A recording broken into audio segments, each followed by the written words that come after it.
Hello, Internet friend. Today on Value Side, a president who insists on making up his own rules. I'm David Ravel. Well, it's been 10 months since Liberation Day, the day President Trump issued tariffs on the entire world.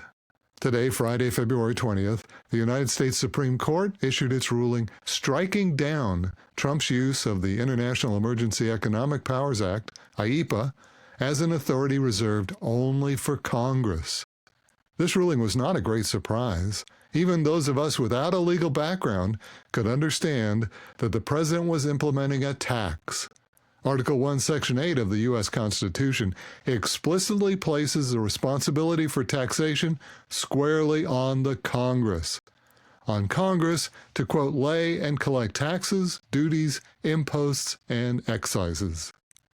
Now, on Polymarket, the betting showed that 3/4 of the respondents believed the president would lose this case, as indeed he did lose.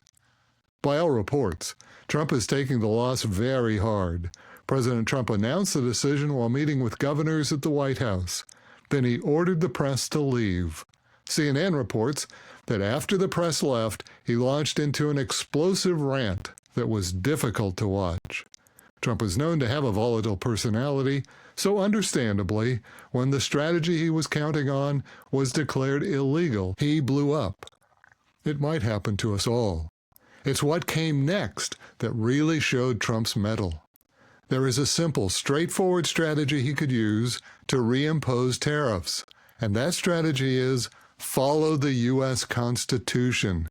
It's what the Supreme Court is calling for.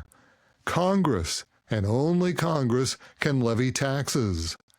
President Trump should go before Congress with his proposed bill and ask that they vote it into law. As a matter of fact, this is the strategy that he ought to have used over 10 months ago, since the April 2nd Liberation Day. For over a year now, the president's party has held the majority in both the House of Representatives and the U.S. Senate. What better time to vote on Trump's signature economic policy, his tariffs?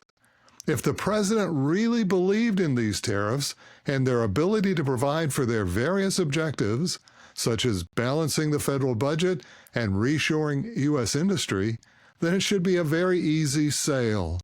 If those presidential promises are apparent, then all of Washington should stand up and support Trump's tariffs. The fact that Trump now refuses to submit his tariffs to a vote indicates that something is seriously wrong, either with the tariffs or with the president. Today, the president indicated that he will try another workaround by going outside the Constitution and declaring a 15% across-the-board tariff on the world once again. He does it by fiat, again avoiding presenting the tariffs before Congress. It is a faulty strategy. Yes, it might work for another 10 months, but there is every likelihood that the Supremes will once again strike this gambit down. Congress sets tariffs, period. In the meantime, those of us who must work in the real economy will continue in a miasma of uncertainty, wondering what will come next. It's no accident that today's economic numbers were dismal. Uncertainty will do that. Businesses and investors don't put their hard-earned capital to work when they're uncertain about the projected returns they'll receive. And last I checked, the higher prices from import tariffs likely led to the higher inflation reported today. For President Trump, this might be a bitter lesson. For nearly 2.5 centuries, the U.S. Constitution has been this nation's rule book, and it has served us well.